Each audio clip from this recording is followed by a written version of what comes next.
Hey everyone, I know what you're thinking. Oh, great, another review of the Seiko Alpinist. How many can there possibly be? This is probably one of the most hyped up, talked about, reviewed Japanese domestic model JDM Seiko watch possibly ever made. It's not the first Alpinist. I think some people don't realize that the Alpinist has been a line that's been around since, I believe, the 1960s. And there's been other models, and then some of the ones recently were actually very similar to this. And they've actually, I believe, made a couple of green dial versions. But this one came out around 2006, 2007, if I remember correctly, and people just went bananas for it, and eventually it became very popular, and to the point where it has kind of a cult following, you could say.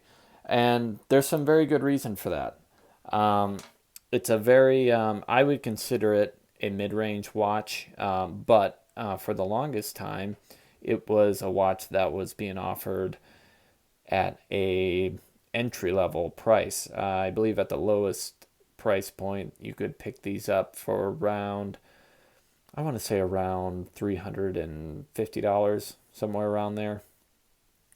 I remember when I first started looking at them, that's about what they were, but then of course I decided to wait, and then yeah, the prices have gone up a little bit, but they haven't gotten crazy. They have a couple times, but they've come back down.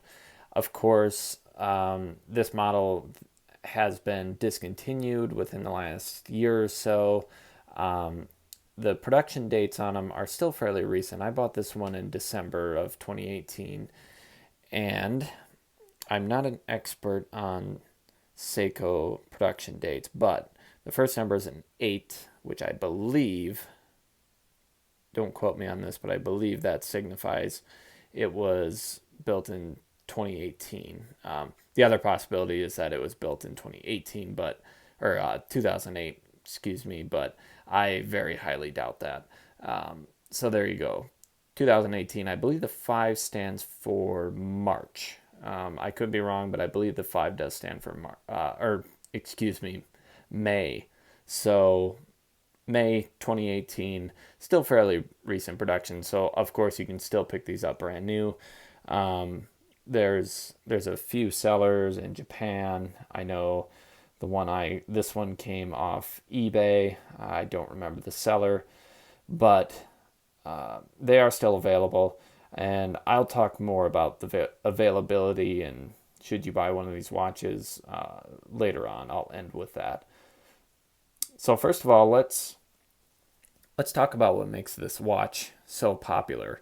Um, First of all, the case, it's a JDM model, which meant it was made for the Japanese domestic market. But of course, uh, it did get into the hands of sellers over here, dealers, authorized dealers. Now, as far as I understood, you could buy it, but the warranty would not apply if you had an issue with it.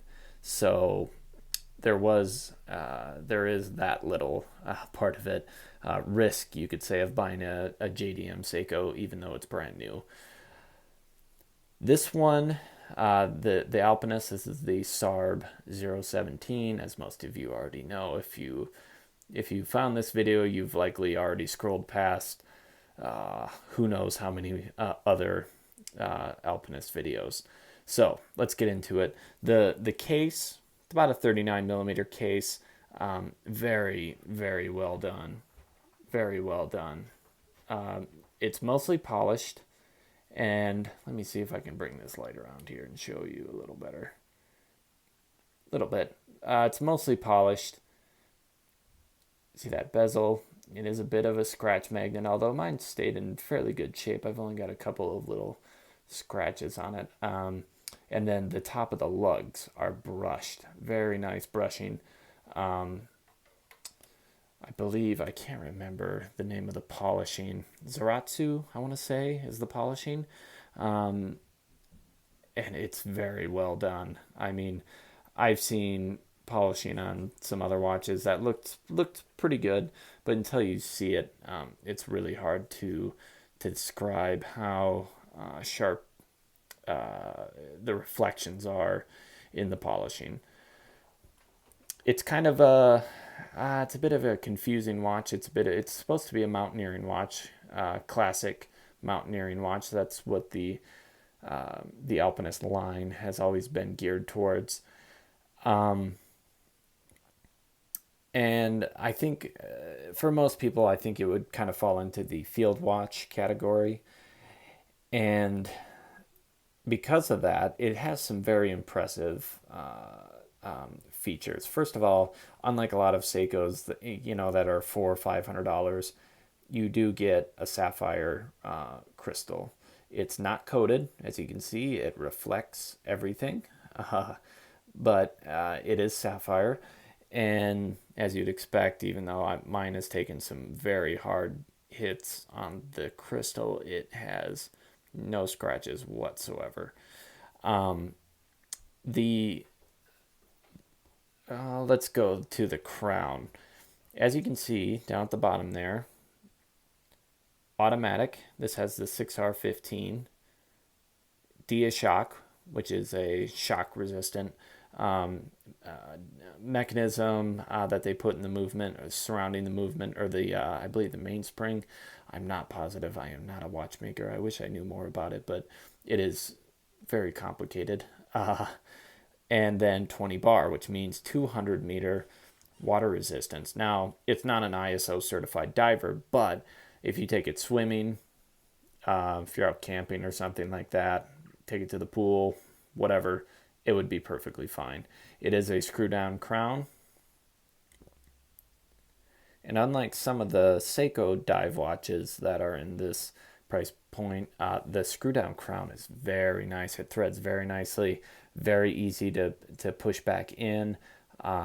It always threads. There's none of that guessing, feel like you're maybe cross threading it. Very impressed with the crown. It is hand winding and hacking. As you know, the 6R15, kind of a mid-range movement. I like it. It's pretty accurate. Nothing crazy on the accuracy that I have found. But hand winding, which I always like. And then, like I said, very nice. See, just twisted it and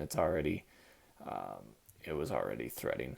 Try that with some Seiko or Orient dive watches or other watches in general that have screw down crowns, and they can be a pain sometimes to screw back in, which is a bit odd, but Seiko did a really nice job with this one. The inner rotating bezel, it's a compass, and when you get the watch, it shows you how to use it. Are most people going to use it? No. Realistically not. 40, 50 years ago, sure, people probably would have used it. You can see the little red pointer here. Let me grab a pen here. See the little red north, and then you point that. I'm not going to explain it. You point the hour hand towards the sun, I believe, and then I believe you orient the north at the 12 o'clock, something like that. Don't quote me. But anyway, it helps you find north. But cool feature. I don't know if it's entirely necessary. To be honest, that's one of the main complaints about this watch is this inner rotating bezel, the little crown here at the 4 o'clock gets bumped very easy, and it's constantly off center. It doesn't really bother me. I'm not a perfectionist. I don't have to have things perfectly lined up all the time. If I look down and it's, right there, it doesn't bother me. I'm not going to change it. I'll notice it, but I'm not going to change it. But they could have made this put a little bit more resistance on there. I like that it's easy to move, but it does move around easy. And considering, it is a mid-range watch, a lower end mid-range watch, you would expect that to be a little bit better. I have a Casio Edifice, about a $80 watch that has an inner rotating bezel, and it is way better than this. The only flaw I could find with this watch, and I don't even know if it's a flaw, it might just be the way it is, but watch the inner rotating bezel. See that? See how it moves around? That was one of the first things I noticed when I got the watch. Now, to be fair, it only does it when it gets up towards the top, so it might that might not be an actual issue. It just looks very, considering the rest of the watch is so well done, so just it's very beautiful. It's a work of art, and you know that's about the only unrefinement of the watch. That and when you change the time, it can feel a little gritty when you're changing the time. That's gotten better with use, so that's probably just a sort of a quote unquote breaking it in sort of thing. But it does feel a little unrefined, but it does operate a lot smoother once you after you set the time on it a few times. 6R15 has a 50 hour power reserve.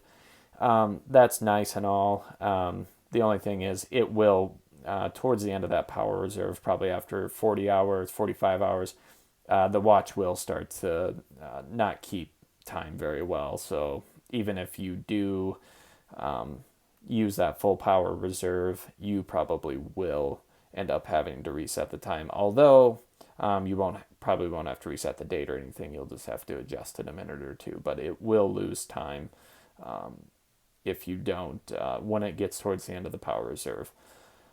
I like this. That's why I like hand winding movements, because if you haven't worn it in a day or two and you know it's probably getting low, you can just unscrew the crown, wind it a few times, and then go about your day. So let's move to the dial. The dial is wonderful. It's pretty much what this watch is all about. That green, it changes light a lot. There's times in low light where it looks almost black. You can see there, you just can't see the green. Very slight sunburst, and then it plays with the light very nicely. And the gold indices and the hands are just perfect. Absolutely perfect. Applied. All the markers are applied. You can see there. And the Seiko logo is also applied.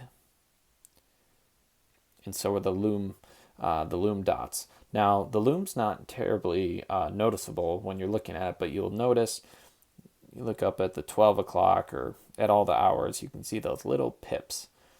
And those are some great Seiko lume pips. Let me turn the lights off for you here. You're going to be surprised if you haven't seen this before.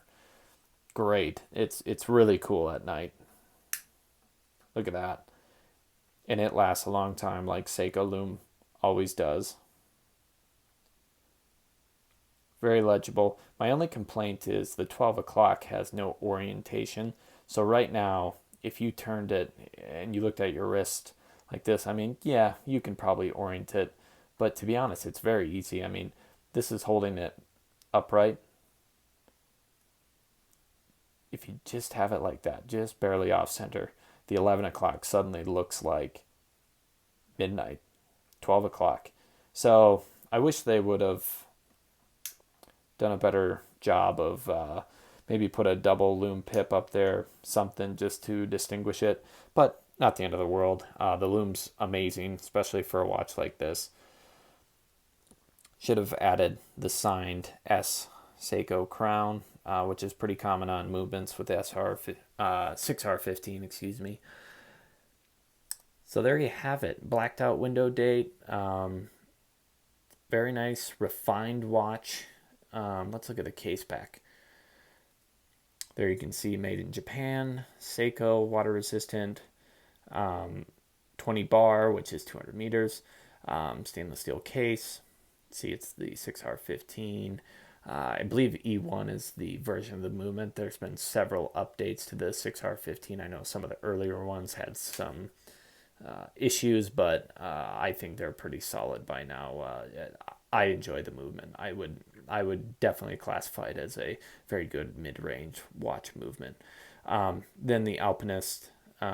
Interestingly enough, the dial actually does not say Alpinist, unlike a lot of the older models of the Alpinist, which I think would have been cool, but not entirely necessary. It's cool that they at least put it on the case back. Of course, with the water resistance, it is the screw down case back, and therefore they did not put a display case back on it. But this is not your typical, Timex or Casio stamped case back. The engraving is very nicely done. It does not look cheap whatsoever. Yeah, very nicely done. So, doesn't come on a very nice strap. It doesn't look that bad, but it's very, very uncomfortable. Even when I tried breaking it in, I tried flexing it this way and that way, and it just wasn't. It wasn't happening. It was uncomfortable. The edges are kind of sharp. So I currently have it on this Hadley Roma strap that I got from Holben's, which is a great place to get your straps. If you've never bought from them, definitely check them out. They ship very quickly, and their prices are very reasonable. But anyway, this watch can be kind of tricky to match with that green dial. It can be tricky to put the right strap on there. I've had a tan Cordura strap that worked it was actually a sand color. That one worked very well, but it definitely made it look more of a tool watch, which is fine. This definitely, this brown, light brown leather gives it a little bit sportier look. It can be tricky to match the watch with the strap color, but that's one of the downfalls of the green dial. And you can't pick something. I had a Hirsch Liberty with the beautiful stitching on it, the contrast stitching. It did not work with this watch. Awesome strap, did not work with it. It was just too much, with the dial. It was just way too much. So I put it back on this Hadley Roma. So that's the Seiko Alpinist, the SARB 017 we should call it, because this is just the latest edition of the Alpinist. So let me conclude with a lot of talk about these watches in the last year or so, because they were rumored to be discontinued. I don't know if they've actually been confirmed. I'm not too worried about it. I'm not. This isn't my. I've never been totally in love with this watch. I really like it, but it's never been, a watch I'm like, wow, I would never get rid of this. It was more of a curiosity watch, wonder what that's like. And I've had it now for a while, and I've enjoyed it, but I don't know if I'll keep it or not. Some people would be worried about, well, are you worried the prices are going to get crazy? I'm honestly not. The Seiko Alpinist prices of previous generations, previous models, they have gained a little bit in price, but they're not stratospheric or anything like that. They're still fairly reasonable. And this watch, I don't have any numbers, but I would almost guarantee has sold by far been the best-selling Alpinist, just because it came out when there was simply internet, and people just found out about it like that, even because obviously you can't go into a Macy's and buy this watch, or even a watch dealer here for that matter. So I wouldn't go crazy. When they used to be, you used to be able to pick them up for around $350, like I said, maybe a little less. And right now the prices for a brand new one, if you buy them either out of Japan or from a U.S. seller, they're going to be around $480. And to be honest, I don't see the price going up substantially. I think enough of these are floating around. I think so many people bought them that they're always going to be available. So I wouldn't panic if you want one. I don't feel like you have to buy one right now. And if you have one and you think about selling it and you're going, well, I don't know. If, in my opinion, I'm of the opinion, if a watch doesn't have sentimental value and it's not something you really enjoy anymore, why keep it? If it's something super rare that you think is going to go up in value, yeah, you might have a case there. But this watch, I think enough of them have been sold. I don't think you have to worry about it if you want to sell it or if you want to wait to buy it. How much would I pay for this watch? Well, given that the numbers and how easily they are, you're able to find them, I would be comfortable paying around $500 for it. I don't think I'd pay much more. It's certainly worth it, but I think just the idea of the fact that it used to be, around $350, which was definitely a steal, but just with demand and whatnot, watch hype, whatever it may be, fear of discontinuation. I don't know if I'd pay more than $500. It's definitely worth it up to that price point, but I think if they ever got up to where some of the other JDM models have gotten, the 600, 7, 800, I think the SARG 009 is well over $1,000 if you find it new. That's starting to get a bit much. I wouldn't recommend that. But around $500, brand new, sure, go for that. So, all right, I'm going to end it. That's been the Seiko Alpinist. A beautiful watch. If you've never seen one or if you're thinking about buying one, I'd recommend it. But again, you can take your time. Don't rush into it. So, thanks for watching.